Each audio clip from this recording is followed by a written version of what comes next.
কিছু কিছু মানুষ এমন আছে রে ভাই, ওমার খায়া দায়া কোনো কাজ নাই, বুঝছেন? কোনো কাজ নাই, খালি মুন্সি মহাজন কোনটে হুজুর কোনটে মাদ্রাসার ছাত্রের পিছনে পড়ি নেবে, খালি গবেষণা করবি আমরা কি করেছে, সবসময় নজরদারির মধ্যে রাখিব আমরা কি করেছে, তোমার খায়া দেয় আর কোনো কাজ কাম নাই, বুঝছেন?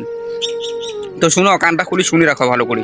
তোমার কও, যে হিসাবে হামাল্লার প্রতি তোমার নজর দেন না, ওই নজরটা যদি খালি তোমার ছাওয়ার প্রতি দিলেন হয় না, তোমার ছাওয়া আল্লাহর ওলি হয়ে গেলে, সুৎখর ঘুষখোর না হইলে, বুঝছেন?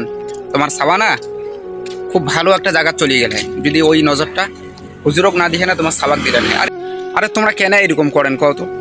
তোমার জন্ম হয় তখন আগে মুন্সি ডাক, হ্যাঁ না আমরা খেয়াতে নেই, আজান দিবেন নাকি ডাকান মহাজন ডাক, হ্যাঁ? আর জেলা মরিবেন তাও জানাজা পড়ার সময় আগে মুন্সি ডাক। আরে ভাই, তোমার জন্ম থাকি মৃত্যু পর্যন্ত মুন্সি ছাড়া হয় না, মহাজন ছাড়া তোমার হয় না। আরে ওইলা লোকের এত বিরোধিতা করি বেড়ান তোমরা রে, তোমার কি বিবেক আছে না নাই? হ্যাঁ? আরে দৃষ্টিভঙ্গি বদলাও, বুঝছেন? দৃষ্টিভঙ্গি বদলাও, তাইলে তোমার কয়লাখো সোনার মতন মনে হবে, বুঝলেন? অনেক জ্বর আসিবে তাও আসিবেন মুন্সিটার ঠে, কোনো তেল ফুকি দাও তো, তেল ফুকি, হ্যাঁ? কোনো পানি ফুকি দাও, দেখো তো হাত খান চমকিছে নাকি আমার বাউটা, হ্যাঁ? আর ওই মুন্সিগুলার এত বিরোধিতা তোমার। আরে আমরা না তোমার সম্মান দিয়ে চলি, বুঝছেন?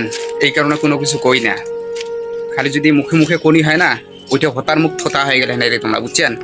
ভিডিওখান ভালো লাগলে শেয়ার করে দেন।